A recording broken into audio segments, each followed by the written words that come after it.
Okay,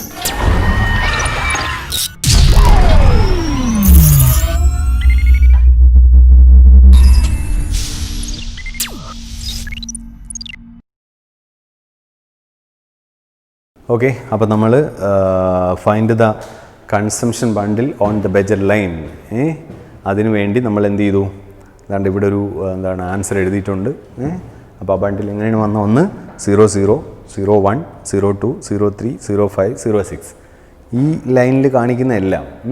അപ്പോൾ ഇതിൽ ഈ 06 വരെ നമ്മൾ പെൻസിൽ മേടിക്കുന്ന കാര്യം മാത്രമേ പറയുന്നുള്ളൂ. അതുകൊണ്ടാണ് 06 വച്ച് നിർത്തിയതേ. 6 പെൻസിൽ മേടിക്കുമ്പം ഏകദേശം 12 രൂപ ആയി. ഏകദേശമല്ല 12 ആയി. അപ്പോൾ പിന്നെ നമുക്ക് 07 എന്ന് എഴുതാൻ പറ്റില്ല. അത് നമ്മൾ ആലോചിച്ച് ഇങ്ങനെ എഴുതണം. മനസ്സിലായോ? അതേപോലെ അടുത്തത് 10, 20, 30. അതങ്ങനെ എഴുതാൻ കാര്യം പേന വാങ്ങിക്കുന്നതാണ്. പേന മാത്രം വാങ്ങിക്കുന്നത്. അപ്പോൾ 30 ആകുമ്പോൾ 3 പേന വാങ്ങിച്ച് 3 പേനയിൽ കൂടെ 12 ആയി. 3 × 4 12 ആയി. അപ്പോൾ അത് അവിടെ വെച്ച് നിർത്തി. പിന്നെ 11, 12, 22 എന്ന് എഴുതി. അതിന് കാര്യം പേനയും പെൻസിലും വാങ്ങിക്കും. ഒരു പേന ഒരു പെൻസിൽ. ഒരു പേനയും പെൻസിൽ മേടിച്ചാലും 6 രൂപയല്ലേ ആവും. അടുത്ത 1, 2 ഒരു പെൻസിലും ഒരു പേനയും 2 പെൻസിലും. അപ്പോൾ ഒരു പേനയ്ക്ക് 4, 2 പെൻസിലിന് എത്രയായി? ഒരു പേനയ്ക്ക് 4, 2 പെൻസിലിന് ഏകദേശം 4 രൂപയായി. അപ്പോൾ ഇവിടെ 4 നില 8 ആയുള്ളൂ. ഇനി 2, 2 എന്ന് എഴുതാം. 2, 2 എന്ന് എഴുതിയാൽ 2 പേനയ്ക്ക് 8 രൂപ, 2 പെൻസിലിന് 4 രൂപ. അപ്പോൾ 8 4 12 ആയി. അടുത്ത 2, 1. 2, 1 എഴുതിയാൽ 2 പേന, അപ്പം 8 രൂപയായി. ഒരു പെൻസിൽ 2 രൂപയായി. അപ്പോൾ 10 രൂപയായി. അടുത്ത 1, 4 എന്ന് എഴുതിയാൽ ഒരു പേന 4 രൂപ, 4 പെൻസിൽ 4 × 2 8. അപ്പോൾ 8 4 12 ആയി. 1, 3 എഴുതിയാൽ ഒരു പേന 4 രൂപ, 3 പെൻസിൽ 3 × 2 6, 6 4 10 ആയി. അപ്പോൾ ഏകദേശം ഒരു 15ഓളം ബണ്ടിൽസ് നമുക്കിവിടെ എഴുതാം. ഇതാണ് find the consumption bundle of, അല്ലെങ്കിൽ ആൾ ദ കൺസംഷൻ ബണ്ടിൽ. ഇത് ഫുള്ള് ബണ്ടിലാണ്. യഥാർത്ഥത്തിൽ ഈ 12 രൂപ ഉള്ളൊരു വ്യക്തിക്ക് ഏകദേശം 15 രീതിയിൽ പേനയും പെൻസിലും വാങ്ങിക്കാം. പക്ഷെ നമ്മളിതൊന്നും ആലോചിക്കാതെ ഇതിൽ ഏതെങ്കിലും ഒരു രീതിയിൽ മാത്രമേ നമ്മൾ പേനയും പെൻസിലും വാങ്ങിക്കൂ. ഇത്രയും നമ്മളൊന്നും ആലോചിക്കില്ല. പക്ഷേ നമ്മൾ എക്കണോമിക്സിൽ നമ്മൾ ഇതിനെക്കുറിച്ച് വിശാലമായിട്ട് പഠിക്കുന്നത് കൊണ്ടാണ് നമ്മൾ ഇത്രയും ബണ്ടിൽ 15 ബണ്ടിൽ എഴുതിയ. വെറും 12 രൂപ കൊണ്ട് 15 രീതിയിൽ നമുക്ക് എന്ത് ചെയ്യാം? സാധനങ്ങൾ പർച്ചേസ് ചെയ്യാം. അതാണ് ഇതിൽ നമുക്ക് മനസ്സിലാവുന്നത്. ഇനി ഈ ക്വസ്റ്റ്യനിൽ ഒരു കാര്യം കൂടെ എഴുതണം. ഇതിൽ എഴുതിക്കുന്നുണ്ട് find the consumption bundle on the budget line. Budget ലൈനിൽ ഏതൊക്കെ വരും എന്ന് എഴുതണം. അങ്ങനെ എഴുതുന്നതാണ്. ഇതിൽ 12 രൂപ പൂർണ്ണമായും ഉപയോഗപ്പെടുത്തുന്ന ബണ്ടിൽ എഴുതണം. അപ്പോൾ അതാണ്ട് ഇവിടെ എക്സാമ്പിൾ ഉണ്ടാ 06 06 12 രൂപ തീരും. അതിന് കാര്യം 6 പെൻസിൽ മേടിക്കുമ്പോൾ 12 തീരും. ഇനി അടുത്ത 30 30 എന്ന് പറഞ്ഞ് മേടിച്ചാലും എന്ത് ചെയ്യും? 3 പേന മേടിക്കുമ്പോൾ 12 തീരും. 3 × 4 12 ആണ്. ഇനി അടുത്ത 2, 2 2 പേനയും 2 പെൻസിലും മേടിച്ചാലും 12 രൂപ തീരും. അപ്പോൾ ആദ്യം ടിക്ക് ചെയ്യണം. അടുത്തത് 1, 4 ഒരു പേന 4 രൂപ, 4 പെൻസിൽ 8 രൂപ. 8 4 12 ആയി.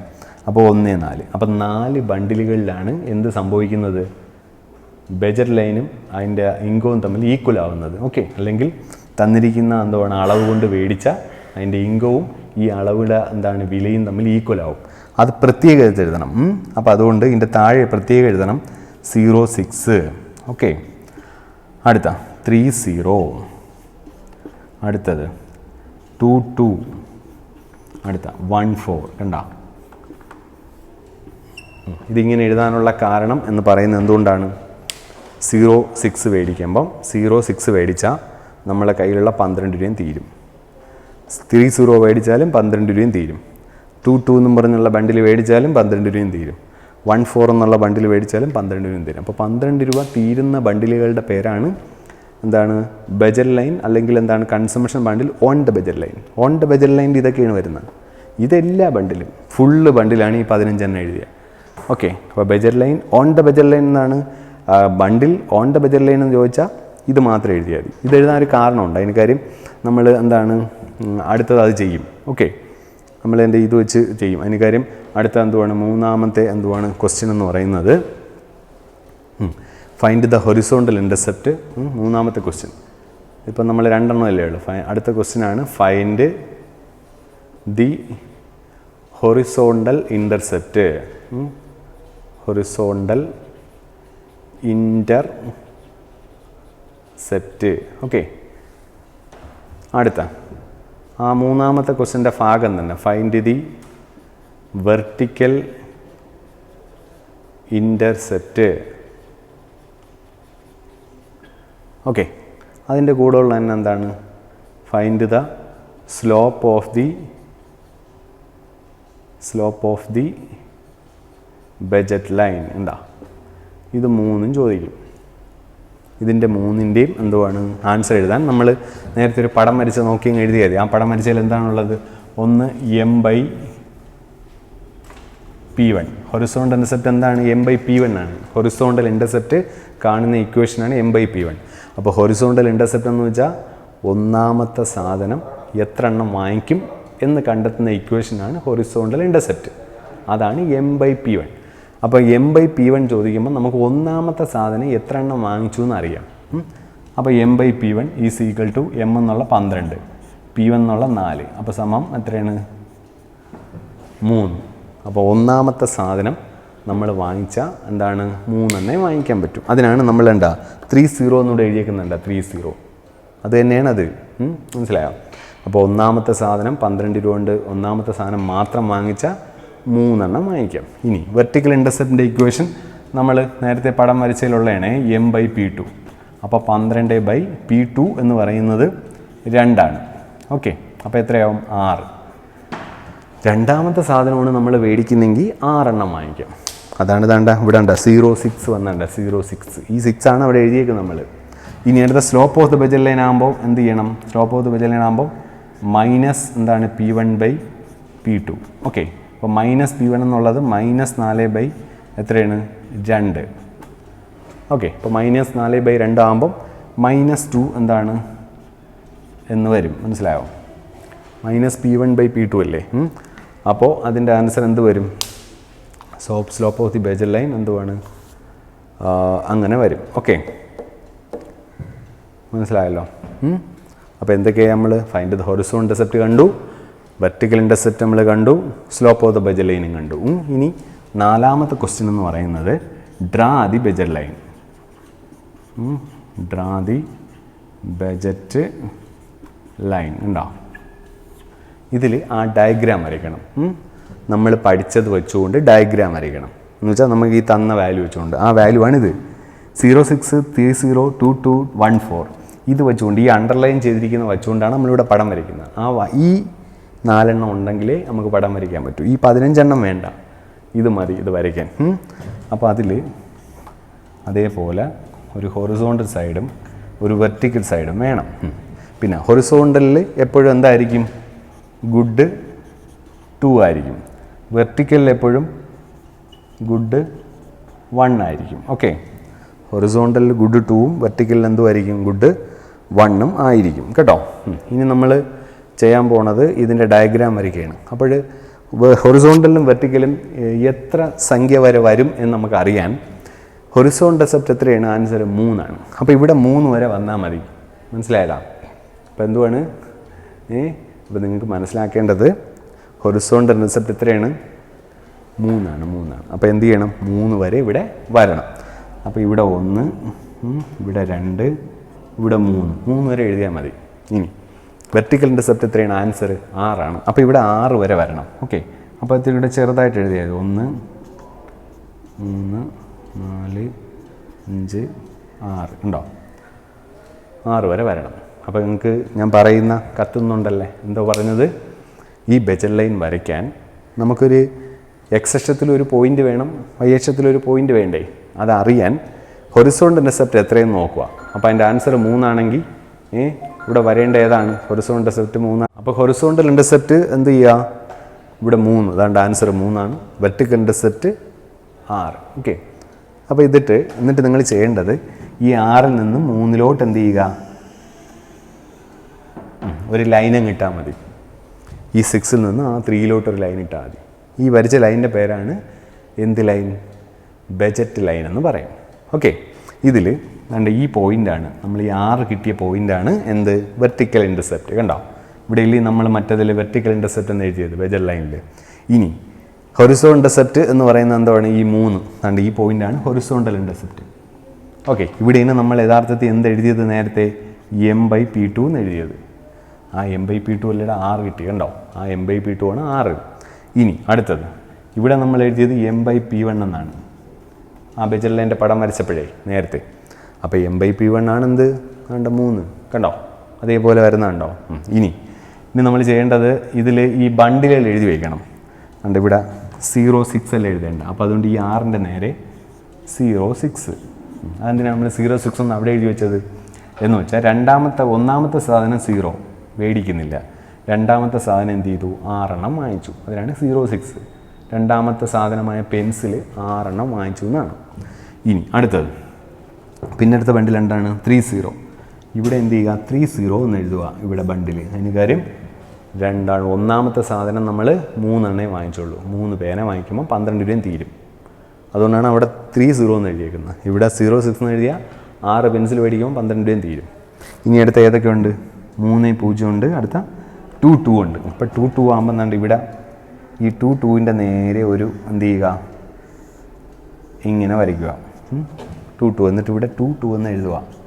അതാണ് അടുത്ത ബണ്ടിൽ എന്ന് വെച്ചാൽ ഈ പോയിന്റിൽ എന്ത് ചെയ്യും 2 സാധനം 2 എന്ത് ചെയ്യും 2 പേനയും 2 പെൻസിലും മേടിച്ചാൽ എന്ത് ചെയ്യും 12 രൂപയും തീരും. അടുത്തത് 14 ഉണ്ട്. 14 ആകുമ്പോൾ ഇവിടെ വരയ്ക്കണം, എന്നാണ്ട് ഇവിടെ 4. അപ്പോൾ ഇവിടെ 14 എന്ന് എഴുതണം കണ്ടോ. എന്ന് വെച്ചാൽ ഒരു എന്താണ് പേന മേടിക്കുന്നു 4 രൂപ, 4 പെൻസിൽ മേടിക്കുന്നു അപ്പോൾ 8 രൂപ, 8 4 12ആയി. അപ്പോൾ ഇതിൽ നിന്ന് നമ്മൾ മനസ്സിലാക്കേണ്ട കാര്യം ഇതാണ്ട് ഇവിടെ എഴുതിയേക്കുന്ന ഇവിടെ എന്താണ് വരച്ചെഴുതിയേക്കുന്ന 06, അതേപോലെ 14, 22, 30. ഇത് ഈ പറയുന്ന അളവിൽ ഈ സാധനം മേടിച്ചാൽ ഈ പറയുന്ന അളവിലാണ് പേനയും പെൻസിലും മേടിക്കുന്നതെങ്കിൽ 12 രൂപ പൂർണ്ണമായിട്ടും തീരും. അതിനാണ് ഇവർ ഈ ക്വസ്റ്റ്യൻ എഴുതിയേക്കുന്നുണ്ടാ find the consumption bundle on the budget line. ഈ പോയിന്റുകൾ ഇത് മാത്രമാണ് ഓൺ ദ ബജറ്റ് ലൈൻ, മറ്റൊന്നും ഓൺ ദി ബജറ്റ് ലൈൻ അല്ല. ബജറ്റ് ലൈൻ്റെ താഴെ ഇൻ ദ ബജറ്റ് ലൈനാണ്, അകത്താണ് വരുന്നത് ഇതെല്ലാം. ഇത് 4 എണ്ണമാണ് ഓൺ ദ ബജറ്റ് ലൈൻ വരുന്നത്. ഇങ്ങനെയാണ് എന്ത് വരയ്ക്കുന്നത് ഡ്രാ ദ ബജറ്റ് ലൈൻ എന്ന് ചോദിക്കുമ്പോൾ നിങ്ങൾ ആൻസർ എഴുതേണ്ടത്. ഓക്കെ, അപ്പം നമ്മളിവിടെ എന്തൊക്കെയാണ് പറഞ്ഞത്? ക്വസ്റ്റ്യൻ പരീക്ഷയ്ക്ക് M = 12, P1 4, P2 2 ഇങ്ങനെ തരും. ഓക്കെ, മനസ്സിലായല്ലോ.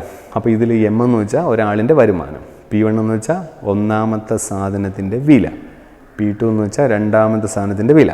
നമ്മൾ എക്സാമ്പിളായിട്ട് പേനയ്ക്ക് 4 രൂപയും പെൻസിലിന് 2 രൂപയും ആണെന്ന് വെച്ചോ. എന്നിട്ട് അവർ ചോദിക്കുന്ന ഒന്നാമത്തെ question find the equation of budget line. അപ്പോൾ നിങ്ങൾ equation budget ലൈൻ്റെ ഇക്വേഷനായ P1x1 + P2x2 = M എന്ന് എഴുതണം. എന്നിട്ട് ഈ P1ന് പകരം 4 ഇട്ട് കൊടുക്കണം. അപ്പോൾ 4x1 + 2x2 = 12 എന്ന് കിട്ടും. എന്ന് വെച്ചാൽ നമ്മൾ വാല്യൂ സബ്സ്റ്റിറ്റ്യൂട്ട് ചെയ്തു. P1ന് പകരം 4 കൊടുത്തു, P2ന് പകരം 2 കൊടുത്തു, അതാണ് 2x2. M-ന് പകരം 12 കൊടുത്തു. ഇനി അടുത്ത find the consumption bundle on the budget line. Budget ലൈനിലുള്ള കൺസംഷൻ ബണ്ടിലാണ് എന്ത് ചെയ്യുന്നത് നമ്മൾ കണ്ടുപിടിക്കുന്നത്. അപ്പോൾ അത് കണ്ടുപിടിക്കാനുള്ള വേണ്ടി എന്തുണ്ടാവും, നമ്മൾ ആദ്യം എല്ലാ ബണ്ടിലും എഴുതണം, എല്ലാ കൺസംഷൻ ബണ്ടിലും ആദ്യം എഴുതണം. ഓക്കെ, പിന്നെ ഈ കൺസംഷൻ ബണ്ടിൽ ഈ താഴെ എഴുതിയേക്കുന്ന 4 പോയിൻ്റ് ഉണ്ടല്ലോ, ഇത് കണ്ടുപിടിക്കാൻ ഒരു ഇക്വേഷനും ഉണ്ട്. അത് നമ്മൾ പിന്നെ പഠിക്കുക. അത് ആദ്യമേ നിങ്ങൾ പറഞ്ഞു തന്നാൽ നിങ്ങൾക്ക് മൊത്തത്തിൽ കൺഫ്യൂഷൻ ആവും. അത് നമ്മൾ പിന്നെ പറയാം. ഇത് കണ്ടുപിടിക്കാൻ ഒരു ഇക്വേഷനും ഉണ്ട്. ഇച്ചിരി പാടുള്ള ഇക്വേഷൻ ആണെന്നേ ഉള്ളൂ. അതിനേക്കാളും നല്ല ഇതാണ്, ഇങ്ങനെ കണ്ടുപിടിച്ചിട്ട് അതിൽ നിന്ന് സെലക്ട് ചെയ്ത് എഴുതുന്നതാണ് എളുപ്പം. ഓക്കെ, അതുകൊണ്ടാണ് ഞാൻ ഇത് പറഞ്ഞത്. ഇപ്പോൾ find the consumption bundle on the budget line എന്ന് വെച്ചാൽ നിങ്ങൾ ആദ്യം എല്ലാ ബണ്ടിലും എഴുതണം. 0 ഏത് ക്വസ്റ്റ്യൻ ചോദിച്ചാലും 0 എന്ന് എഴുതി തുടങ്ങണം. അതിപ്പോൾ ഈ അളവല്ല, വേറെ ഏത് അളവ് തന്നാലും നിങ്ങൾ എന്താണ് 0 എന്നിട്ട് 01 എന്ന് തന്നെ എഴുതണം. ഇവിടെ ഇപ്പോൾ 20 തന്നാലും നിങ്ങളിവിടെ 01 തന്നെ എഴുതണം. എന്നിട്ട് 02, 03 അങ്ങനെ എഴുതി പോകുമ്പോൾ നിങ്ങൾ മാക്സിമം എത്ര വരെ പോവും എന്ന് നിങ്ങൾക്ക് മനസ്സിലാവണം എപ്പോഴും. ഇതിപ്പോൾ 06 വരെ പോകും. അതിന് കാര്യം എന്താണ്, 6 എന്ത് മേടിക്കുമ്പോൾ പെൻസിൽ മേടിക്കുമ്പോൾ എന്ത് ചെയ്യും, ഈ 12 തീരും.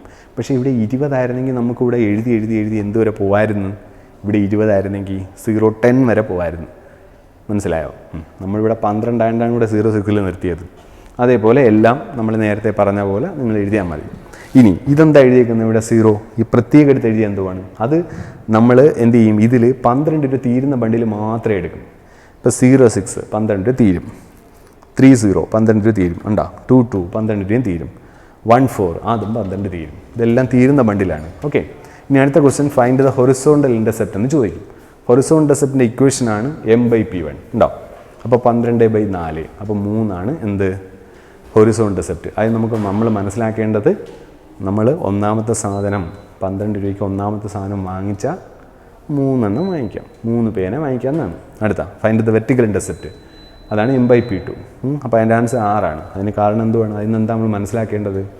രണ്ടാമത്തെ സാധനം 12 രൂപയ്ക്ക് മേടിച്ചാൽ 6 വാങ്ങിക്കാം. ഓക്കെ. അടുത്ത് സ്ലോപ്പ് ഓഫ് ദി ബെജർ ലൈൻ, അത് ബെജർ ലൈൻ്റെ സ്ലോപ്പ്. അപ്പോൾ -p1/p2 ആണ്. -p1 എന്നാകുമ്പം -4/2. ഓക്കെ. അപ്പോൾ 4/2 ഡിവൈഡ് ചെയ്തിട്ട് ഒരു മൈനസ് ഇട്ട് കൊടുത്തത്, അപ്പോൾ -2 ആണ് അതിൻ്റെ സ്ലോപ്പ്. ഓക്കെ. അടുത്തത് ഡ്രാ ദ ബെജർ ലൈൻ. ബെജർ ലൈൻ വരയ്ക്കാൻ പറയുമ്പോൾ നിങ്ങൾ ചെയ്യേണ്ടത്, ഇതിൽ നിങ്ങൾ ഈ ഡയഗ്രാമിൽ, ഈ വരയ്ക്കുന്ന ഡയഗ്രാമിൽ എക്സ് ആക്സിസും വൈ ആക്സിസും ഉണ്ടല്ലോ. എക്സ് ആക്സിൽ എത്ര വരും എന്നറിയാൻ ഹൊറിസോണ്ടൽ ഇന്റർസെപ്റ്റ് നോക്കിയാൽ മതി. അപ്പോൾ ഇവിടെ 3 ആണെങ്കിൽ നിങ്ങൾ ഇവിടെ 3 വരെ അടയാളപ്പെടുത്തണം. ഇതിൻ്റെ ആൻസർ 4 ആയിരുന്നെങ്കിൽ നിങ്ങളിവിടെ 4 വരെ അടയാളപ്പെടുത്തണം. 4 നമ്പർ കേട്ടോ. ഓക്കെ. അടുത്തത് വെർട്ടിക്കൽ ഇന്റർസെപ്റ്റ്. അത് എന്ത് ചെയ്യുക? ഇത് 6 ആയതുകൊണ്ട് നിങ്ങൾ ഈ വെർട്ടിക്കൽ സൈഡിൽ 6 വരെ എന്ത് ചെയ്യണം? പോയിന്റ് ചെയ്യണം. ഇവിടെ 8 ആയിരുന്നെങ്കിൽ 8 പോയിന്റ് വേണമായിരുന്നു ഇവിടെ. മനസ്സിലായോ? ഇനി എന്നിട്ട് ഇങ്ങനെ അടയാളപ്പെടുത്തിയിട്ട് നിങ്ങളൊരു 6ൽ നിന്ന് 3ലോട്ട് ഒരു വര ഇട്ടാൽ മതി. അതാണ് ബെജർ ലൈൻ. ഓക്കെ. എന്നിട്ട് അതിനകത്ത് ഈ പോയിന്റിൻ്റെ പേര്, ഈ പോയിൻ്റാണ് എന്ത്? Vertical intercept. അപ്പോൾ ഇവിടെ m/p2 എന്ന് എഴുതണം. ഇതാണ് ഹൊറിസോണ്ടൽ ഇന്റർസെപ്റ്റ്, ഇവിടെ m/p1 എന്ന് എഴുതണം. ഓക്കെ. എന്നിട്ട് ഇതങ്ങ് അടയാളപ്പെടുത്തണം. ഈ ബണ്ടിലുകൾ ആ ബെജർ ലൈൻ്റെ മുകളിൽ അടയാളപ്പെടുത്തണം. ഇവിടെ 6ൻ്റെ നേരെ 0.6 എന്ന് വെച്ചാൽ നമ്മൾ എന്ത് ചെയ്യുന്നില്ല? പേന മേടിക്കുന്നില്ല, പെൻസിൽ മാത്രം 6 വാങ്ങിച്ചു. അടുത്ത 1.4 എന്ന് വെച്ചാൽ ഒരു പേനയും 4 പെൻസിലും മേടിച്ചു, അപ്പോഴും 12 തീരും. അടുത്ത 2.2 2 പേനയും 2 പെൻസിലും മേടിച്ചാലും 12 തീരും. അടുത്ത 3.0 3 പേന മാത്രം മേടിച്ചാലും 12 തീരും. ഇതെല്ലാം കൂടെ ചേർത്ത് വരച്ച വരയുടെ പേരാണ് എന്ത്? നമ്മളിപ്പോൾ പറഞ്ഞ ബെജർ ലൈൻ. ഓക്കെ. ഡ്രാ ദ ബെജർ ലൈൻ. ഇപ്പോൾ ബെജർ ലൈൻ്റെ ഡെഫിനിഷൻ എന്താണ്? It is a line joining all the consumption bundle in which a consumer spend his entire income. എൻ്റെ മലയാളം എന്തുവാണ്? ഒരു കൺസ്യൂമറിൻ്റെ കൈവശമുള്ള മൊത്തം വരുമാനവും ഉപയോഗിച്ചുകൊണ്ട് 2 സാധനങ്ങൾ വാങ്ങിക്കുന്നത് കാണിക്കുന്ന ലൈനിൻ്റെ പേരാണ് ബെജർ ലൈൻ. ഓക്കെ. അപ്പോൾ ബെജർ ലൈൻ ഈസ് ചിലപ്പം ഇതിൻ്റെ കൂടെ ഈ ചോദ്യം ഇപ്പം 4 മാർക്കിനാണ്. വേണമെങ്കിൽ അവർക്ക് ഡ്രാ ദ ബെജർ ലൈൻ ആൻഡ് ഡിഫൈൻ ബെജർ ലൈൻ എന്നും ചോദിക്കാം. അപ്പോൾ നിങ്ങൾ ഈ പടം വരച്ചിട്ട് ബെജർ ലൈനിൻ്റെ ഡെഫിനിഷൻ കൂടെ എഴുതണം. ഓക്കെ. ബെജറിൻ്റെ ഡെഫിനിഷൻ എന്താണ്? It is a line joining all the consumption bundle in which a consumer spend his entire income. Okay. അങ്ങനെ ഇങ്ങോട്ട് എഴുതി വയ്ക്കുക. പിന്നെ ബെജർ ലൈനിൻ്റെ എന്താണ്? ഇക്വേഷൻ നമ്മൾ ആദ്യമേ എഴുതി. ഇതാണ്ട ഫൈൻഡ് ദ ഇക്വേഷൻ ഓഫ് ബെജർ ലൈൻ എന്ന് എഴുതി. ഇതൊരുപാട് പരീക്ഷയ്ക്ക് ചോദിച്ചിട്ടുള്ളതാണ് കേട്ടോ. എന്നും പറഞ്ഞ് ഇതൊരു പക്ക മാത്സോ ഭയങ്കര കണക്കെന്നും പറഞ്ഞ് നിങ്ങൾ പേടിച്ച് കളയില്ലേ. ഇനി ഇതിലൊക്കെ നമ്മൾ ഈ പഠിപ്പിക്കുന്നതിലൊക്കെ നിങ്ങൾക്ക് എന്തെങ്കിലുമൊക്കെ നമ്മൾ പറയാത്ത, നിങ്ങൾക്ക് സംശയം വരുന്ന എന്തെങ്കിലുമൊക്കെ ഭാഗങ്ങൾ കാണും. അത് നമുക്കിവിടെ ക്ലാസ് തുടങ്ങുമ്പോൾ നിങ്ങൾ വ്യക്തമായിട്ട് ചോദിച്ചാൽ മതി. അത് നമുക്ക് അപ്പോഴൊന്നും കൂടെ പറയാം. ഇതൊക്കെ നമ്മൾ ഒന്നും കൂടെ നമുക്ക് എക്സ്പ്ലെയിൻ ചെയ്യാം കേട്ടോ. അപ്പം നിങ്ങൾക്ക് എന്ത് ചെയ്യത്തില്ല, അത് മറന്ന് നിങ്ങൾ പോകത്തൊന്നുമില്ല. ഓക്കെ. അപ്പോൾ ഇതാണ് ബെജർ ലൈനിൻ്റെ ക്വസ്റ്റ്യൻ ചോദിക്കുമ്പോൾ നിങ്ങൾ എഴുതേണ്ടത്. അപ്പോൾ ഇവിടെ സംഖ്യ മാറുമ്പോൾ അതിനനുസരിച്ച് എന്ത് ചെയ്യണം? നിങ്ങൾ ക്വസ്റ്റ്യൻ മാറണം. ഇപ്പോൾ ഇവിടെ ചിലപ്പം ക്വസ്റ്റ്യൻ എന്തായിരിക്കും? ഇവിടെ എന്ത് കാണും? m = 20, p1 = 5, p2 = 4 ഉണ്ടാവും. ഇങ്ങനെ വരുമ്പോഴും അതിനനുസരിച്ച് നിങ്ങളിതെല്ലാം മാറ്റണം. ഓക്കെ. m = 20 ആകുമ്പോൾ എന്ത് ചെയ്യണം? ഇവിടുത്തെ ഇക്വേഷനിൽ എന്താവണം? ഈ ഇക്വേഷൻ എന്ത് ചെയ്യണം? ഈ ഇക്വേഷനിൽ ഈ 4ഉം ഈ 2ഉം മാറ്റി കൊടുത്താൽ മതിയല്ലേ. അത് മാറ്റിയിട്ട് ഇവിടെ എന്താണ്? 5x1ഉം ഇവിടെ എന്താണ്? p1 4x2 = 20 എന്ന് എഴുതാം. ഉണ്ടോ? അപ്പോൾ നിങ്ങൾ നോട്ട്ബുക്കിൽ ഈ എഴുതുമ്പോൾ ഇത് ചെയ്യണം കേട്ടോ. അത് ഓരോന്നായിട്ട്. അപ്പോൾ നമ്മൾ ആദ്യം എഴുതി തന്നെ ഒന്നും കൂടെ എഴുതാം. ഇവിടെ നമ്മൾ എഴുതി 12, 4, 2. അപ്പോൾ ഈ വീഡിയോ ഒന്ന് പോസ് ചെയ്തിട്ട് നിങ്ങളങ്ങ് എഴുതിയാൽ മതി. അപ്പോൾ ഇവിടെ 4x2, ഇവിടെ 2x2. അപ്പോൾ വീഡിയോ കുറച്ച് സൂം ചെയ്യുമ്പോൾ നിങ്ങൾക്ക് കണ്ടേ ഇത് ഫുള്ള് കിട്ടും. അപ്പോൾ ഇതും കൂടെ ആ നോട്ട്ബുക്കിൻ്റെ കൂടെ എഴുതി എടുത്തോളണം കേട്ടോ. ഈ വാല്യൂസും കൂടെ. പിന്നെ ഈ വാല്യൂസിൽ എന്തെങ്കിലും സംശയം ഉണ്ടെങ്കിൽ നിങ്ങളിവിടെ ഒന്ന് ഫോൺ ചെയ്ത് ചോദിച്ചാലും മതി.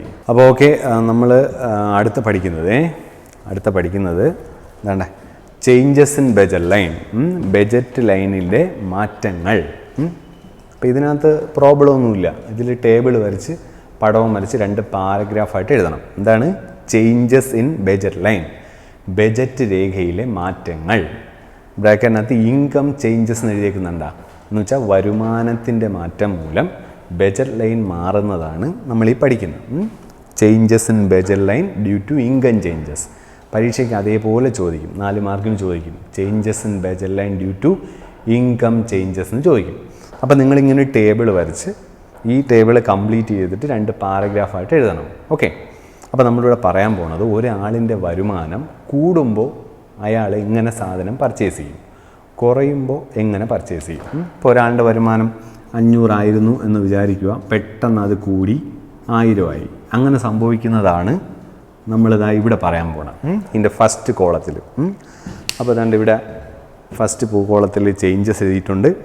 ഇവിടെ equation of budget line, budget ലൈൻ്റെ ഇക്വേഷൻ വരുമാനം കൂടുമ്പം എന്ത് സംഭവിച്ചെന്ന് എഴുതണം. ഗ്രാഫ് ഓഫ് ബജറ്റ് ലൈൻ, ഈ ബജറ്റ് ലൈൻ്റെ പടം വരയ്ക്കണം. ഹൊറിസോണ്ടൽ ഇൻ്റർസെപ്റ്റ്, അതിൻ്റെ ഹൊറിസോണ്ടൽ ഇൻ്റർസെപ്റ്റിന് എന്ത് സംഭവിച്ചു എന്ന് ഇവിടെ എഴുതണം. വെർട്ടിക്കൽ ഇൻ്റർസെപ്റ്റിന് എന്ത് സംഭവിച്ചു എന്ന് എഴുതണം. Slope of the budget line എന്താണെന്ന് എഴുതണം. ഓക്കെ, എന്ത് സംഭവിച്ചു എന്ന് എഴുതണം. അപ്പോൾ നമ്മൾ ഫസ്റ്റ് പറയാൻ പോണത് ഒരാളിൻ്റെ വരുമാനം കൂടി, 500 നിന്ന് 1000 ആയിട്ട് കൂടി. അതാണ് ഇൻകം ഇൻക്രീസസ്. പറഞ്ഞാൽ മനസ്സിലാവും. Income increases. അപ്പോൾ ബജറ്റ് ലൈൻ എന്ത് വരും? ബജറ്റ് ലൈൻ്റെ equation P1 x1 plus P2 x2 is equal to M dash. ഇവിടെ ഒരു ഡാഷ് ഇട്ടുണ്ടാവും. എമ്മിൻ്റെ മുകളിൽ ഈ സൈഡ് ഡാഷ് ഇടുന്നതാണ്. വരയിട്ടാൽ അത് എം ഡാഷാണ്. ഇവിടെ വരയിട്ടാൽ M1 ആവും. നമുക്ക് എം ഡാഷാണ് വേണ്ടത്. എന്തിനാണ് എം ഡാഷ് ഇടാൻ കാര്യം? വരുമാനം കൂടി എന്ന് കാണിക്കാനാണ് എം ഡാഷ്, വേറെ കാര്യത്തിനൊന്നുമല്ല. ഈ സാധനം, ഈ പറയുന്ന ആളിൻ്റെ വരുമാനം 500-ൽ നിന്നും 1000 ആയി എന്ന് നമുക്ക് മനസ്സിലാക്കാനാണ് ഇവിടെ ഡാഷ് ഇട്ടേക്കുന്നത്. ഓക്കെ. അപ്പോൾ ഇതിലെ ഫസ്റ്റ് സെൻറ്റൻസ് എന്താണ്?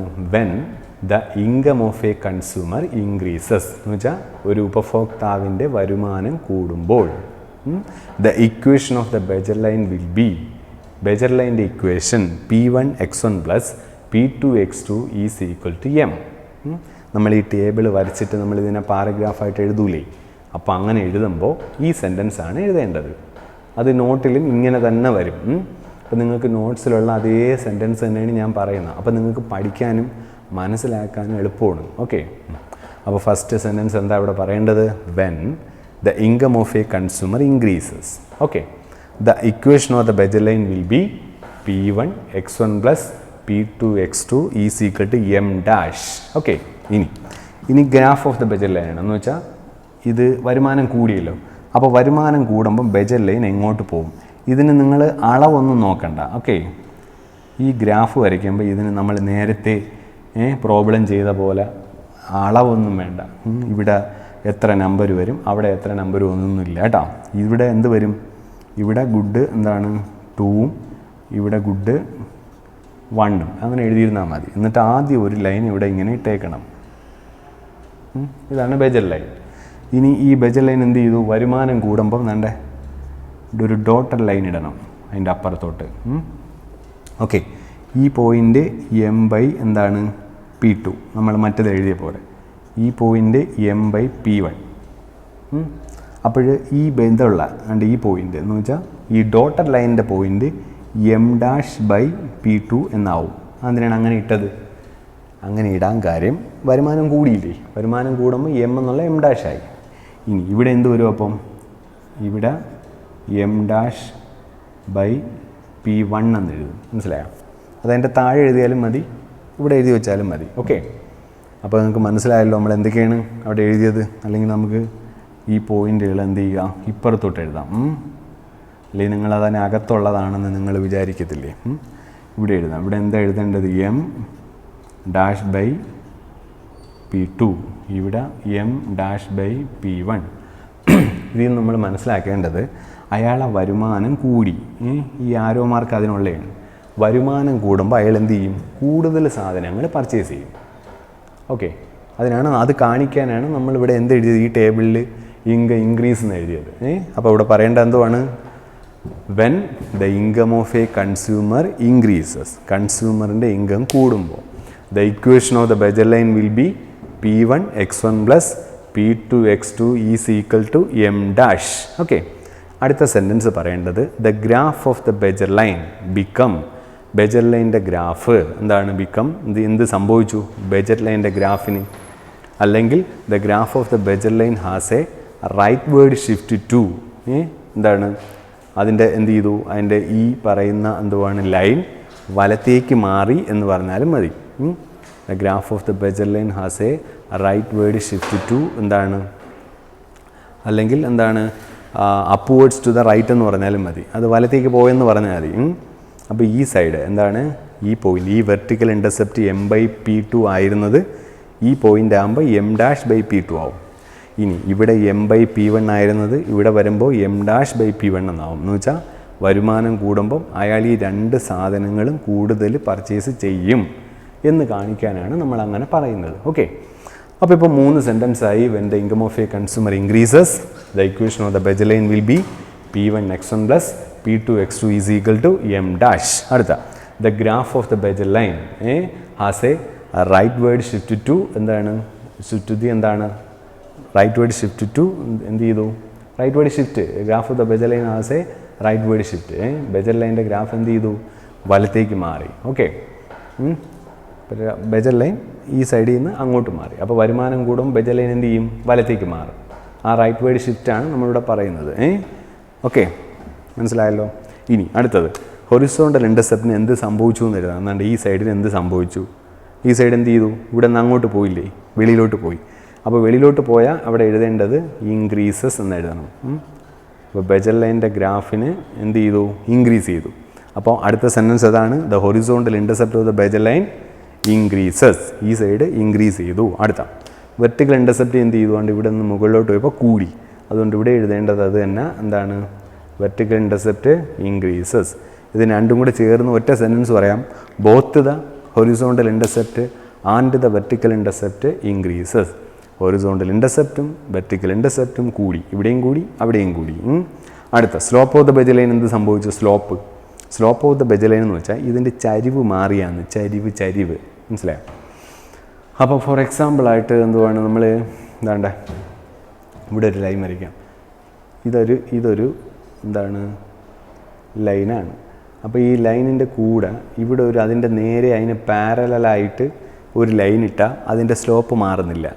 സ്ലോപ്പ് മാറണമെങ്കിൽ എന്താണ്ട് ഈ കർവിൽ ആദ്യം ഇങ്ങനെ ഒരു ലൈൻ പോകുമ്പം അടുത്ത ലൈൻ ഇങ്ങനെ പോകണം. കണ്ട ഇങ്ങനെ പോയാലേ സ്ലോപ്പ് മാറും, ചരിവ് മാറും. ഇതിൻ്റെ ചരിവ് മാറില്ല. എനിക്കൊരു രണ്ടും പാരലാണ്. പാരലൽ ലൈനുകളുടെ സ്ലോപ്പിന് മാറ്റമില്ല. ഓക്കെ, ഒരെണ്ണം പാരലലും ഒരെണ്ണം വേറൊരു ഷേപ്പും ആയാലേ സ്ലോപ്പ് മാറും. അപ്പോൾ ചരിവ് ഇവിടെ മാറുന്നില്ല. ഈ രണ്ടും പാരലലാണ്. ഓക്കെ, നിങ്ങൾ വരയ്ക്കുമ്പോഴും പാരലായിട്ട് വരയ്ക്കണം. അതുകൊണ്ട് ഇവിടെ എന്തെഴുതണം slope of the Bezier line does not change.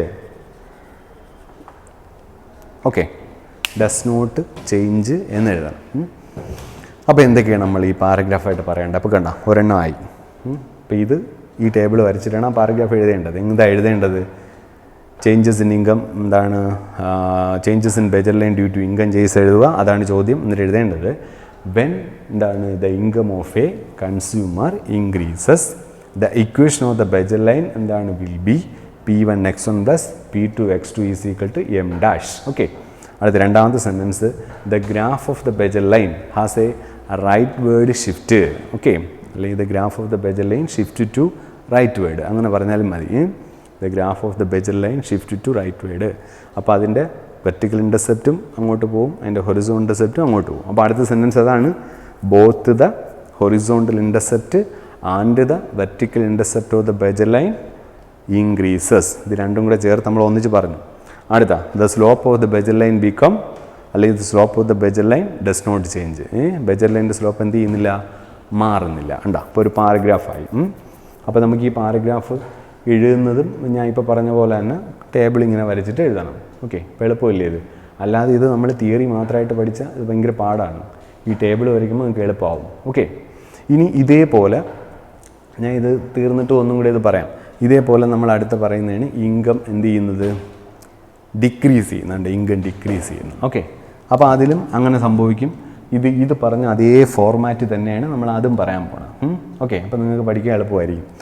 അപ്പോൾ when the income of a consumer decreases, കൺസ്യൂമറിൻ്റെ ഇൻകം ഡിക്രീസ് ചെയ്യുമ്പോൾ ദ ഇക്വേഷൻ ഓഫ് ദ ബെജൽ ലൈൻ വിൽ ബി, ബെജൽ ലൈൻ്റെ equation P1x1 plus P2x2 is equal to M double dash. കണ്ടോ എന്ത് വരും? അത് എം ഡബിൾ ഡാഷ് ആയിട്ട് വരും. എം ഡബിൾ ഡാഷ് എന്ന് വെച്ചാൽ വരുമാനം കുറഞ്ഞു എന്ന് കാണിക്കാൻ വേണ്ടി നമ്മളൊരു സൈൻ ഇട്ടതാണ്.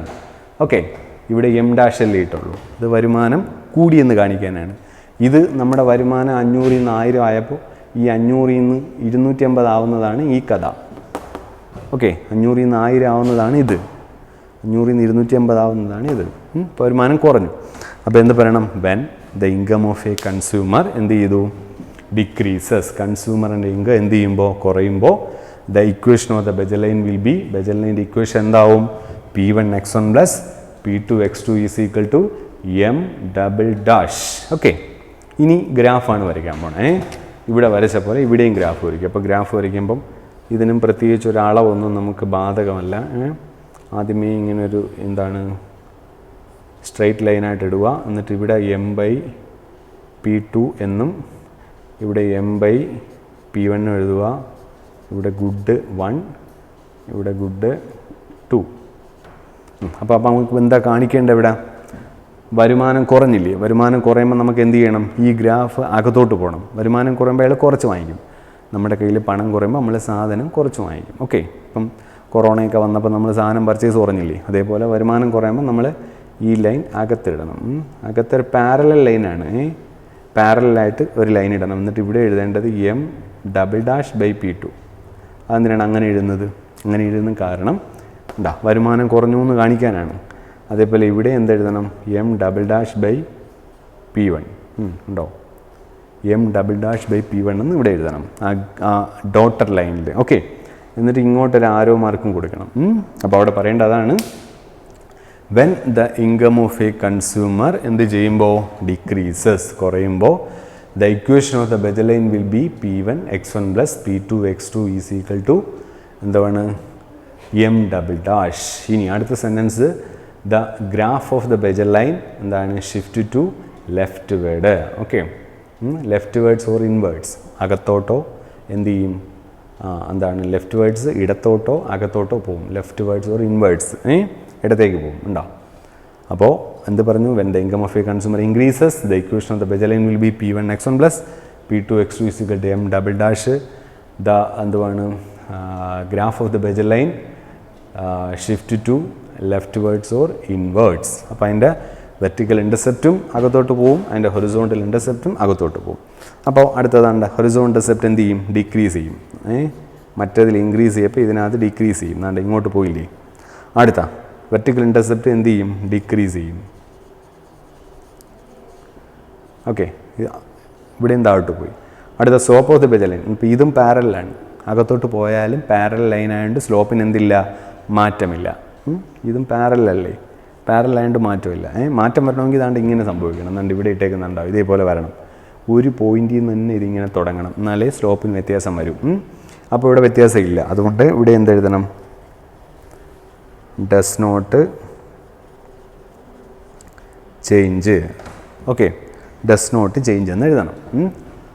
ഓക്കെ, അപ്പോൾ ഒരു പാരഗ്രാഫായി. അപ്പോൾ എന്തൊക്കെയാണ് പറയേണ്ടത്? When the income of a consumer decreases, കൺസ്യൂമറിൻ്റെ ഇൻകം കുറയുമ്പോൾ ദ ഇക്വേഷൻ ഓഫ് ദ ബെജൽ line will be P1x1 plus P2x2 is equal to M double dash. Okay, അടുത്ത ദ ഗ്രാഫ് ഓഫ് ദ ബെജൽ ലൈൻ എന്താണ്? Shift to leftwards or inwards. ബെജൽ ലൈൻ്റെ graph ഇടത്തേക്കോ അല്ലെങ്കിൽ എന്ത് ചെയ്യും? അകത്തേക്കോ പോകും. അടുത്ത ബോത്ത് ദ ഹൊറിസോണ്ടൽ, അതാണ്ട് both the horizontal intercept and the vertical intercept എന്ത് ചെയ്യും? Both the horizontal intercept and vertical intercept are എന്ത് ചെയ്യുന്നു? ഡിക്രീസസ്, അത് രണ്ടും കുറഞ്ഞു. അടുത്തത് സ്ലോപ്പ് ഓഫ് ദ ബെജൽ ലൈൻ ബിക്കം, അല്ലെങ്കിൽ സ്ലോപ്പ് ഓഫ് ദ ബെജൽ ലൈൻ ഡസ് നോട്ട് ചേഞ്ച്. ബെജൽ ലൈൻ്റെ സ്ലോപ്പ് എന്ത് ചെയ്യുന്നില്ല? മാറുന്നില്ല. ഉണ്ടോ? അപ്പം നമ്മളൊരു ടേബിൾ ഇങ്ങനെ എഴുതിയുക, വരച്ചിട്ട് നിങ്ങൾ ആദ്യം ഹെഡിങ് എഴുതുക, എന്നിട്ട് ഈ ടേബിൾ ഇതേപോലെ വരയ്ക്കുക, എന്നിട്ട് 2 പാരഗ്രാഫായിട്ട് ഇതിൻ്റെ താഴെ എഴുതുക. ഓക്കെ, ടേബിൾ വരയ്ക്കുക, ഇത് വരയ്ക്കുക, അതിൻ്റെ താഴെ 2 പാരഗ്രാഫായിട്ട് ഞാൻ പറയുന്ന സെൻറ്റൻസിൽ എഴുതുക. അപ്പോൾ എന്തൊക്കെയാണ് എഴുതേണ്ടത്? ഈ ടേബിൾ വരച്ചിട്ട് ഫസ്റ്റ് എഴുതേണ്ടത് ഹെഡിങ് ആണ്. എന്താണ്? ഇൻകം ഇൻക്രീസ് എന്ന് പറഞ്ഞൊരു ഹെഡിങ് എഴുതണം. ഈ ടേബിൾ വരച്ചിട്ട് ഒരു സൈഡ് ഹെഡിങ് ആയിട്ട് ഇൻകം ഇൻക്രീസസ്, എന്നിട്ട് അതിൻ്റെ എക്സ്പ്ലനേഷൻ എഴുതാണ്ട് എന്താണ്, when the income of a consumer increases the equation of the budget line will be P1x1 plus P2x2 is equal to m dash. അടുത്ത sentence, the graph of the budget line shift to ഇങ്ങോട്ട് പോകും, shift to rightwards or outwards, വെളിയിലേക്കോ പുറത്തേക്കോ അത് പോകും. അടുത്ത, both the horizontal intercept and the vertical intercept increases, ഹൊറിസോണ്ടലും വെർട്ടിക്കലും increase ചെയ്യും. Slope of the budget line does not change. Okay, ഇപ്പോൾ ഒരു പാരഗ്രാഫായി. ഇനി അടുത്ത ഹെഡിങ് ആയിട്ട് എഴുതേണ്ടത് ഇൻകം ഡിക്രീസ് എന്നാണ്. അത് ഈ തിയറി എഴുതുന്നതിന് മുമ്പ് അത് എഴുതണം, ഇൻകം ഡിക്രീസസ്. എന്നിട്ട് എഴുതണം, when the income of a consumer decreases, കൺസ്യൂമറിൻ്റെ ഇൻകം ഡിക്രീസ് ചെയ്യുമ്പോൾ the equation of the budget line will be P1x1 plus P2x2 is equal to m double dash. ഇനി ഇത്, the graph of the budget line shift to leftwards or inwards, അകത്തോട്ട് പോകും. അടുത്ത, both the, ഇത് പറഞ്ഞ അതേ sentence തന്നെ, both the horizontal and vertical intercept decreases and the slope of the budget line does not change. Okay, ഇത് പരീക്ഷയ്ക്ക് ഇതേപോലത്തെ ക്വസ്റ്റ്യൻ വരും. അല്ലെങ്കിൽ അവർ ഇത് എന്താണ്, ഇങ്ങനത്തെ ഒരു ടേബിൾ തന്നിട്ട് കംപ്ലീറ്റ് ദ ടേബിൾ എന്നും പറഞ്ഞ് ചോദിക്കുക. മനസ്സിലായോ? അപ്പോൾ ഇത് കാണത്തില്ല, ഇപ്പം ഈ ഒരു കോളം കാണില്ല. അപ്പോൾ ഇവിടെ നിങ്ങൾ ഈ P1x1 plus P2x2 m dash എഴുതണം. ചിലപ്പോൾ ഈ ഗ്രാഫ് കാണത്തില്ല, അപ്പോൾ നിങ്ങൾ ഗ്രാഫ് വരച്ചു കൊടുക്കണം. ഓക്കെ, ഗ്രാഫ് വരയ്ക്കുമ്പോൾ ശ്രദ്ധിക്കേണ്ട ഒരു കാര്യമെന്ന് വെച്ചാൽ, ഈ ഡോട്ട് ഇല്ലാത്ത ലൈനിലാണ് നമ്മൾ ഇവിടെ m/P2 എന്നും ഇവിടെ m/P1 എന്നും എഴുതുന്നത്. ഡോട്ട് വരുമ്പം പിന്നെ m'/P2 എന്നും m'/P1 എന്നും എഴുതണം. ഇവിടെയും നമ്മൾ അങ്ങനെ തന്നെ, ആ ഡോട്ട് ഇല്ലാത്ത ലൈൻ, നമ്മൾ ആദ്യം വരച്ച ലൈനിലാണ് m/P2 m/P1 എഴുതിയത്. ഡോട്ട് ഇട്ടപ്പോൾ നമ്മളിവിടെ m''/P2 m''/P1 എന്നും നമ്മൾ എഴുതിയിട്ടുണ്ട്. ഓക്കെ, അപ്പോൾ നിങ്ങളുടെ എന്തുവാണ് മൊബൈലിൽ ഒന്ന് സൂം ചെയ്താൽ മതി, കറക്റ്റായിട്ട് എന്താണ് ഈ പറയുന്ന എല്ലാം കിട്ടും. അത് നോക്കി അതേപോലെ ടേബിൾ വരച്ച് വൃത്തിയായിട്ട് എന്ത് ചെയ്താൽ മതി, നിങ്ങൾ എന്തുവാണ് എഴുതിയാൽ മതി. അപ്പോൾ ഇത് ഏത് കോളം ചോദിച്ചാലും നമുക്ക് എഴുതാവുന്നേ ഉള്ളൂ. ഇതിൽ കണ്ട, ഇത് രണ്ടും ഇത് ഈ ടേബിൾ വരയ്ക്കാനും എളുപ്പമാണ്. ഇവിടെ സംഭവിച്ചതിൻ്റെ ഓപ്പോസിറ്റാണ് അവിടെ സംഭവിക്കുന്നത്. രണ്ട് സ്ഥലത്ത് ഒരേപോലെ സംഭവിക്കുന്ന ഒരു കോളം മാത്രമേ ഉള്ളൂ. അതേതാണ്, ഇവിടെയും ഡസ് നോട്ട് ചേഞ്ച്, അവിടെയും ഡസ് നോട്ട് ചേഞ്ച്. അത് മാത്രമേ കോമൺ ആയിട്ട് സംഭവിക്കുന്നുള്ളൂ. ബാക്കിയെല്ലാം ഇതിൻ്റെ ഓപ്പോസിറ്റാണ് അത്. ഇത് എന്താണ്, വെളിയിലോട്ട് വരയ്ക്കുമ്പം അത് എന്ത് ചെയ്യും, അകത്തോട്ട് വരയ്ക്കും. മനസ്സിലായോ? ഇതാണ് എന്ത്, നമ്മുടെ changes in budget line due to എന്തെന്ന് പറയുന്നത്, ഇൻകം ചേഞ്ചസ് എന്ന് പറഞ്ഞ് ക്വസ്റ്റ്യൻ ചോദിച്ചാൽ എഴുതേണ്ടത്. ഇതേപോലെ ഇനിയും നമ്മൾ എന്താണ്, രണ്ട് ടേബിളും കൂടെ ഉണ്ട്. ഇത് ഇൻകത്തിൻ്റെ മാറ്റമില്ല, ഇനി നമ്മൾ പ്രൈസിൻ്റെ മാറ്റമുണ്ട്. പ്രൈസിൻ്റെ മാറ്റം രണ്ട് ടേബിളായിട്ട് നമ്മൾ പഠിക്കും. പ്രൈസ് കൂടുന്നതും ഇതേപോലെ ടേബിൾ വരച്ച് ഇതേപോലെ പടം വരച്ച് എഴുതും. അതേപോലെ പ്രൈസ് കുറയുന്നതും ഇതേപോലെ ടേബിൾ വരച്ച് ഇതേപോലെ എന്താണ് പടം വരച്ച് എഴുതും. അപ്പോൾ അതിൻ്റെ തിയറി വേറെയാണെന്നേ ഉള്ളൂ. ഇതിൻ്റെ തിയറി പോലെയല്ല അതിൻ്റെത്, പ്രൈസ് അല്ലേ, ഇത് ഇൻകോ ആണ് കേട്ടോ. അപ്പോൾ ഇതിൻ്റെ ക്വസ്റ്റ്യൻ പരീക്ഷയ്ക്ക് ചോദിക്കുന്ന ചേഞ്ചസ് ഇൻ എന്തുവാണ്, ബജറ്റ് ലൈൻ ഡ്യൂ ടു എന്ത് ചേഞ്ചസ് ആണ്, ഇൻകം ചേഞ്ചസ്. ഓക്കെ, അപ്പോൾ നിങ്ങൾക്ക് ഇത് മനസ്സിലായല്ലോ. ഇനി അതിൽ സംശയം ഉണ്ടാകും. വേണമെങ്കിൽ ഞാൻ ഒരു പ്രാവശ്യവും കൂടെ ഈ തിയറി പറയാം. When the income of a consumer increases the equation of the budget line will be P1x1 plus P2x2 is equal to m'. അടുത്ത, the graph of the budget line shift to rightwards or outwards. Okay, both the horizontal intercept and vertical intercept increases. Slope of the bajette line does not change. Income decrease എഴുതിയിട്ട് when the income of a consumer decreases, the equation of the bajette line will be P1x1 plus P2x2 is equal to m'.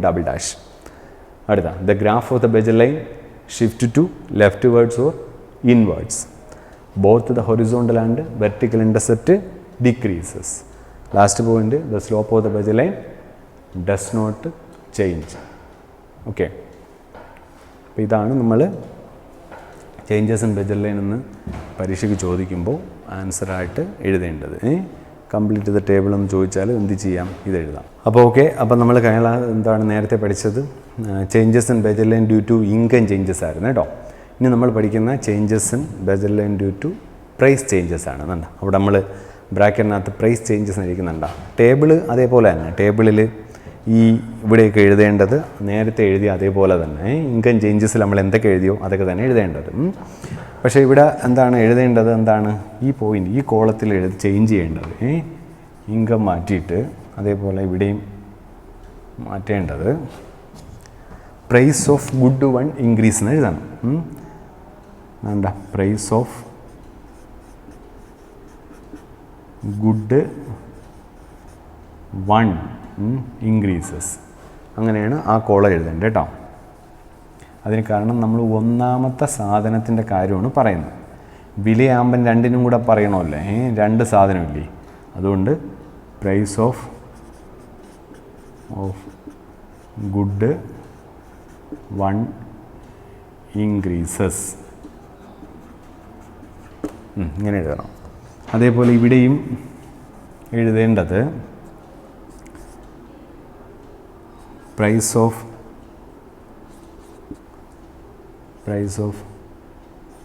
Good one decreases.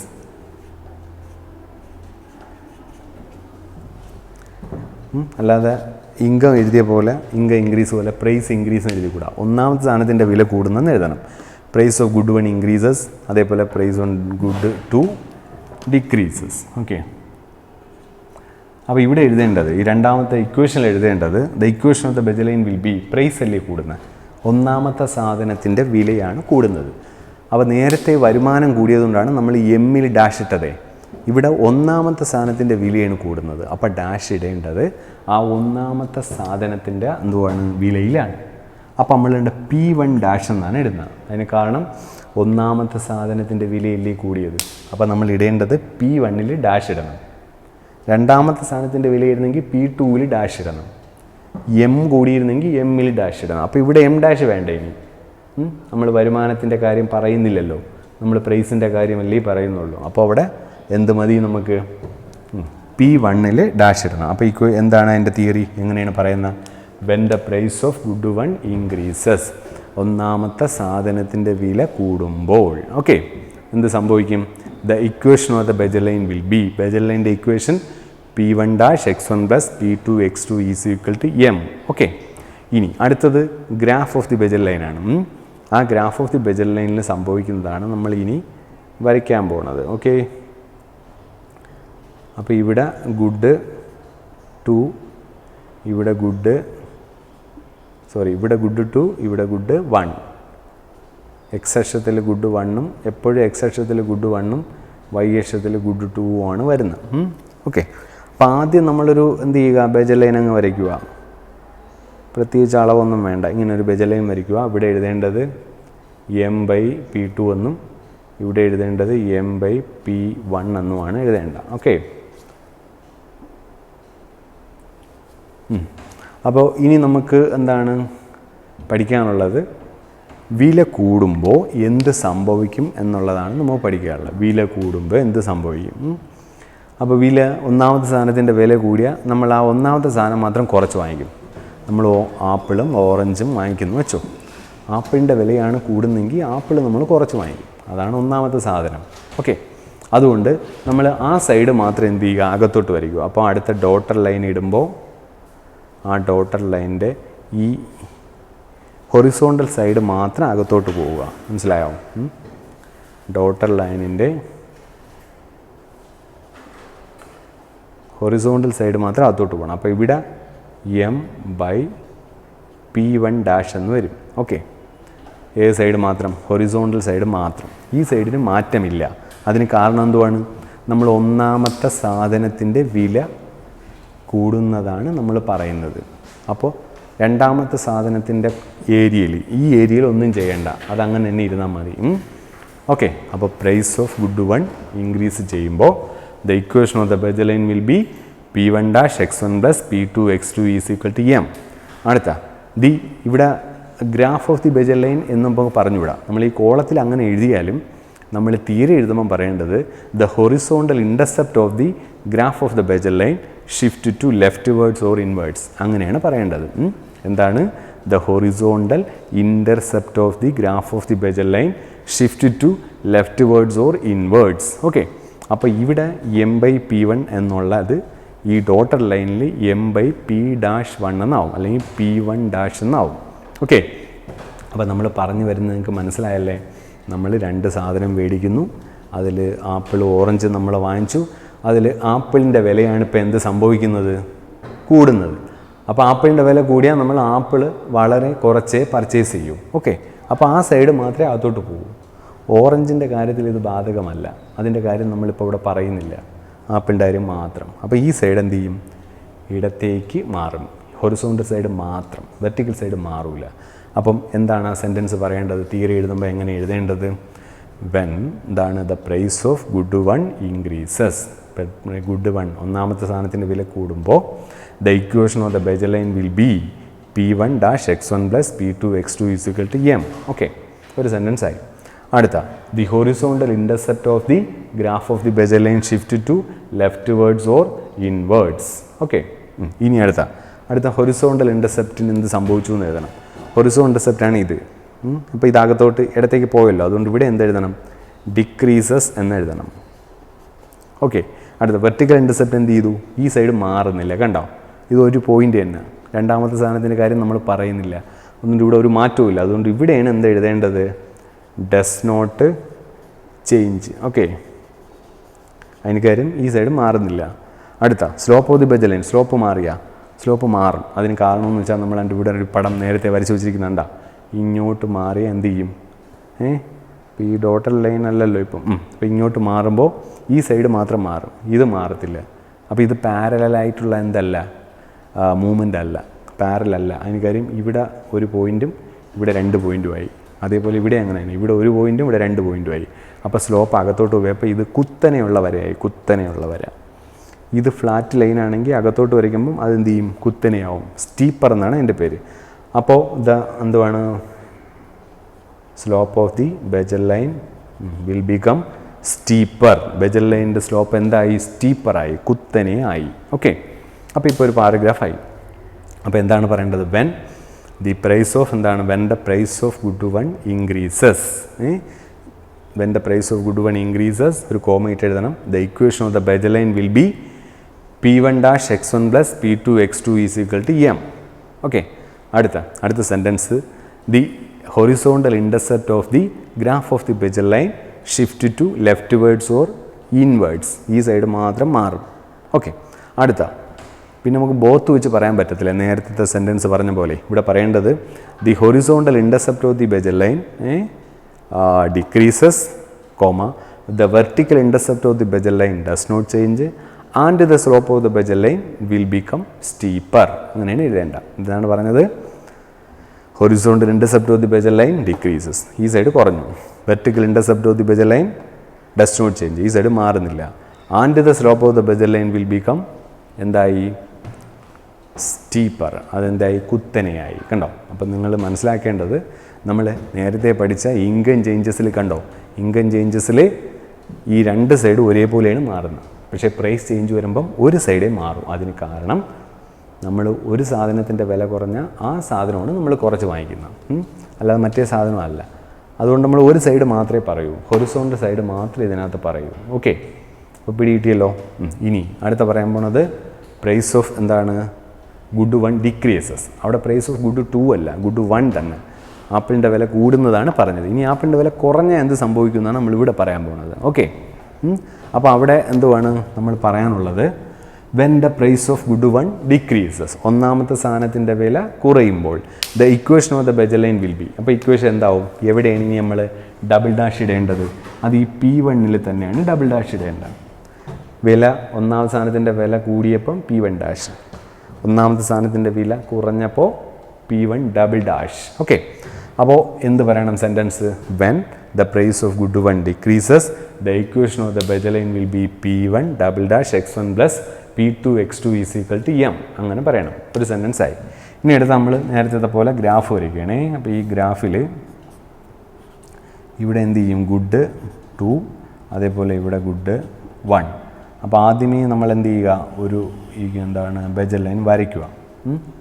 എന്നിട്ട് ഇവിടെ m/P2, ഇവിടെ m/P1, എന്നിട്ട് ഒരു dotted line അതിൻ്റെ വെളിയിൽ വരയ്ക്കണം. ഒരു ഡോട്ടഡ് ലൈൻ വെളിയിൽ വരയ്ക്കുക. എന്നിട്ട് ഇവിടെ m/P1 ഡബിൾ ഡാഷ് എന്ന് എഴുതണം. ഉണ്ടോ? ഈ സൈഡ് മാത്രമേ മാറുന്നുള്ളൂ. അതും ഹൊറിസോണ്ടൽ സൈഡാണ് മാറുന്നത്. അതിന് കാരണം ഒന്നാമത്തെ സാധനത്തിൻ്റെ വില കുറഞ്ഞു, ആപ്പിളിൻ്റെ വില കുറഞ്ഞു. 1 കിലോ 100 ആപ്പിളിന് ഇപ്പോൾ 50 രൂപയുള്ളൂ. അപ്പം നമുക്ക് എന്ത് ചെയ്യാം, ആപ്പിൾ കൂടുതൽ വാങ്ങിക്കാമല്ലോ. ആപ്പിളിൻ്റെ വില കുറയുമ്പോൾ നമ്മൾ ആപ്പിൾ കൂടുതൽ വാങ്ങിക്കും. അതുകൊണ്ട് ഇവിടെ വില കുറഞ്ഞപ്പോൾ ആ സൈഡ് മാത്രം വെളിയിലോട്ട് പോകും. ഈ സൈഡിന് ഒന്നും സംഭവിക്കരുത്. ഈ സൈഡ് ഒരു പോയിന്റിൽ നിന്ന് തന്നെ തുടങ്ങണം. ഈ M/P2ൻ്റെ പോയിന്റ് രണ്ട് ലൈനും ഒരു പോയിന്റിൽ നിന്ന് തന്നെ തുടങ്ങണം.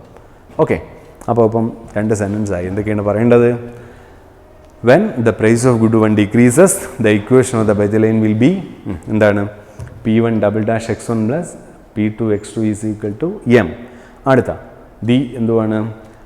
Horizontal intercept of the graph of the Bechdel line എന്ത് ചെയ്യും? Shift to rightwards or outwards. എന്താ horizontal intercept എന്ത് ചെയ്യും? അകത്തേക്കോ വെളിയിലേക്കോ പോകും. എന്താണ് ആ sentence? the horizontal intercept of the graph of the Bechdel line എന്ത് സംഭവിച്ചു? Shift to rightwards or outwards. Okay, ഇനി അടുത്തത് കണ്ട ഇതിൽ എഴുതിയേക്കുന്ന പോലെ ഹൊറിസോണ്ടൽ ഇന്റർസെപ്റ്റും വെർട്ടിക്കൽ ഇന്റർസെപ്റ്റും എന്ത് സംഭവിച്ചു എന്ന് പറയണം. ഹൊറിസോണ്ടൽ ഇന്റർസെപ്റ്റ് ഈ സൈഡ് വെളിയിലോട്ട് പോയല്ലോ. അപ്പോൾ എന്താണ്? ഇവിടെ ഇൻക്രീസസ് എന്ന് എഴുതണം. ഹൊറിസോണ്ടൽ ഇന്റർസെപ്റ്റ് ഇവിടെ വെളിയിലേക്ക് പോയത്, അതുകൊണ്ട് ഇൻക്രീസസ്. അടുത്ത വെർട്ടിക്കൽ ഇന്റർസെപ്റ്റ് ഈ സൈഡിന് മാറ്റമില്ല, അതുകൊണ്ട് ഇവിടെ എന്ത് തന്നെ? ഡസ് നോട്ട് ചേഞ്ച് ആണ്, ഒരു മാറ്റവും ഇതിനില്ല. ഓക്കെ, അടുത്ത slope of the Bechdel line എന്ത് ചെയ്തു?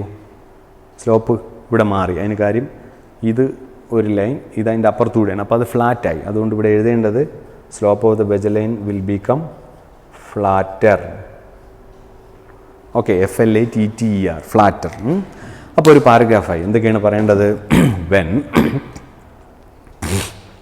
when the price of good one decreases, when the price of good one decreases, the equation of the Bechdel line will be P1 double dash x1 plus P2 x2 is equal to m. Okay, അടുത്ത the horizontal intercept of the graph of the Bechdel line shift to rightwards. Bechdel line horizontal intercept വലത്തേക്ക് പോയി. അടുത്തത് horizontal intercept of the Bechdel line increases, vertical intercept of the Bechdel line does not change, and the slope of the Bechdel line will become flatter. No. അപ്പോൾ ഈ table ഇതേപോലെ വരച്ചിട്ട് 2 പാരഗ്രാഫായിട്ട് നമ്മൾ എഴുതും. അപ്പോൾ എന്തിൻ്റെ ഉത്തരവായി? Changes in Bechdel line due to എന്താണ്? പ്രൈസ് ചേഞ്ചസിൻ്റെ. അതും പ്രൈസ് ചേഞ്ച് ഏതാണ്? ഗുഡ് 1ൻ്റെ കഥയാണ് ഈ പറയുന്നത്, ഗുഡ് 1ൻ്റെ. ഇനി ഗുഡ് 2ൻ്റെ വേറൊരു ടേബിളുണ്ട്. ഓക്കെ, അപ്പോൾ എന്താണ് ഇവിടെ നമ്മൾ പഠിക്കാനുള്ളത്? ഈ ടേബിൾ ആദ്യം നിങ്ങൾ എന്തുവാണ് ഈ വീഡിയോ കാണുമ്പോൾ ഈ ടേബിൾ ഇതേപോലെ തന്നെ വരയ്ക്കണം. മറ്റേ ടേബിൾ പോരാ, അത് ഇൻകം ചേഞ്ചസിൻ്റെയാണ്. ഇത് പ്രത്യേകം ഈ ഹെഡിങ് എഴുതി ഇവിടെ പ്രൈസ് ചേഞ്ച് എന്ന് എഴുതിയിട്ട് ഇത് വരയ്ക്കണം. ഈ ഹെഡിങ് എഴുതി ഈ പ്രൈസ് ചേഞ്ചസ് എഴുതി ഇത് വരയ്ക്കണം ഇതേപോലെ. എന്നിട്ട് 2 പാരഗ്രാഫായിട്ട് എഴുതണം. ഓക്കെ, അപ്പോൾ എന്തൊക്കെയാണ് എഴുതാനുള്ളത് ഇതിനകത്ത്? ആദ്യം പ്രൈസ് ഓഫ് ഗുഡ് വൺ ഈ ടേബിൾ വരച്ചതിന് ശേഷം നിങ്ങളുടെ നോട്ട്ബുക്കിൽ price of good one increase എന്ന് എഴുതണം. എന്നിട്ട് അണ്ടർലൈൻ ചെയ്തിട്ട് അതിൻ്റെ എക്സ്പ്ലനേഷൻ എഴുതണം. അതാണ് ഞാൻ പറയാൻ പോണത്. ആ നോട്ടാണ് ഞാൻ പറയാൻ പോകുന്നത്. അപ്പോൾ എങ്ങനെയാണ് എഴുതേണ്ടത്? When the price of good one എന്ത് ചെയ്യുമ്പോൾ increases, when the price of good one increases the equation of the Bechdel line will be P1 dash x1 plus P2 x2 is equal to m. ഒരു sentence ആയി.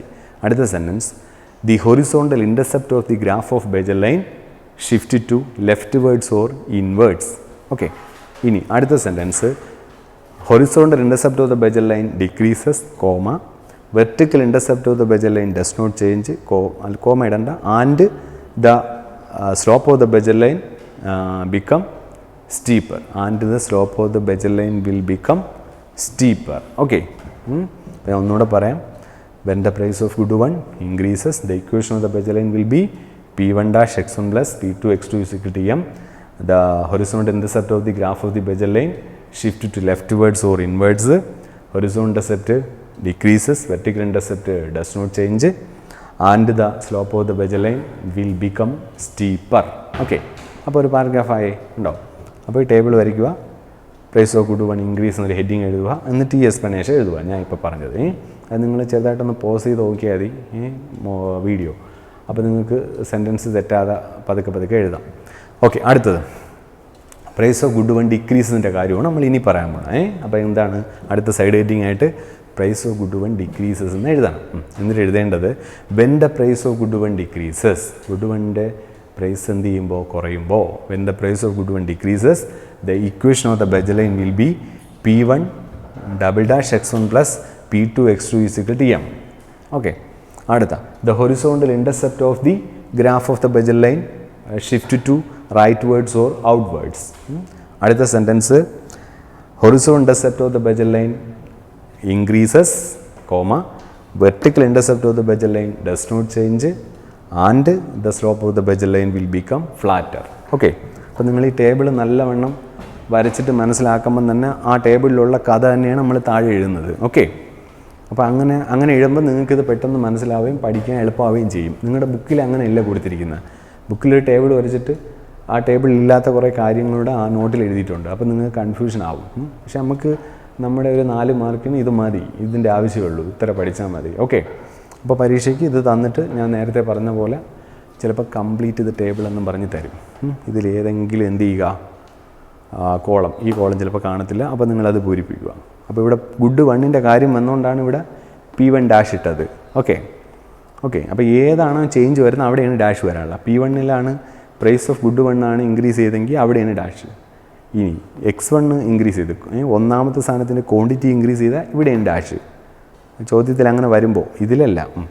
പിന്നെ P2ൻ്റെ കാര്യം വേറെ ഉണ്ട്, ഇനി വേറെ ടേബിളുണ്ട്. അപ്പോൾ P2 കൂടുന്നതും P2 കുറയുന്നതും നമ്മൾ അതിനകത്ത് പറയും. ഓക്കെ, അപ്പോൾ ഇതാണ് എന്ത് ചേഞ്ചസ് ഇൻ ബെജൽ line due to price changes. Okay, അപ്പോൾ ഞാൻ ഒന്നും കൂടെ ഇത് രണ്ടും കൂടെ പറയാം. When the price of good 1 increases, comma, the equation of the bezel line will be P1 dash x1 plus P2 x2 is equal to m. The horizontal intercept of the graph of the bezel line shift to leftwards or inwards. Horizontal intercept of the bezel line decreases. Vertical intercept of the bezel line does not change and the slope of the bezel line will become steeper. അത് കുത്തനെയാവും. അടുത്തത് when the price of good 1 decreases, the equation of the bezel line will become അല്ലെങ്കിൽ the equation of the bezel line will be P1 double dash x1 plus P2 x2 is equal to m. The horizontal intercept of the graph of the bezel line shift to rightwards or outwards. Horizontal intercept increases, vertical intercept does not change and the slope of the bezel line will become flatter. ബെജൽ ലൈൻ്റെ slope എന്താവും? Flatter ആവും. അപ്പോൾ സ്റ്റീപ്പറും ഫ്ലാറ്ററും നിങ്ങൾക്ക് മനസ്സിലായല്ലേ? ഒരു വര കുത്തനെയുള്ള ആ രേഖയുടെ പേരാണ്. ഇതാണ്ട് നമ്മളിപ്പോൾ ഇവിടെ ഒരു കർവ് വരയ്ക്കുന്നെങ്കിൽ ഇതാണ്ട് ഇതാണ് ആദ്യത്തെ ഒരു ബെജൽ ലൈൻ. ഇങ്ങനെ വന്നാൽ അതെന്തായി? ഫ്ലാറ്ററുമായി. ഇത് സ്റ്റീപ്പറുമായി. ഇങ്ങനെ പോയാൽ അത് ഫ്ലാറ്ററുമായി. ഓക്കെ, അപ്പോൾ ഈ വര വെച്ച് നോക്കുമ്പോൾ ഇത് സ്റ്റീപ്പറും ഇതെന്തുമാണ്? ഫ്ലാറ്റ് ഷേപ്പ്ഡുമാണ്. ഓക്കെ, അപ്പോൾ ഇതാണ് നമ്മൾ പ്രൈസിൻ്റെ ചേഞ്ചസ് ചോദിക്കുമ്പോൾ, പ്രൈസ് ചേഞ്ചസ് ചോദിക്കുമ്പോൾ ഒന്നാമത് എഴുതേണ്ട ഇതാണ്. ഓക്കെ, അപ്പോൾ വേണമെങ്കിൽ നിങ്ങൾക്ക് ഈ പ്രൈസ് ചേഞ്ചിൽ ഇവിടെ ഗുഡ് 1 എന്ന് എഴുതി വയ്ക്കാം, ഒന്നാമത്തെ സാധനത്തിൻ്റെ ആയതുകൊണ്ടേ. അതിന് കാരണം അടുത്തതിൽ നമ്മൾ എന്ത് ചെയ്യും? രണ്ടാമത്തെ സാധനത്തിൻ്റെ ഗുഡ് 2ൻ്റെ ചേഞ്ചസ് നമ്മൾ പറയും. ഓക്കെ, അപ്പോൾ നമുക്കിനി അടുത്ത ക്ലാസ്സിൽ കാണാം. ഓക്കെ.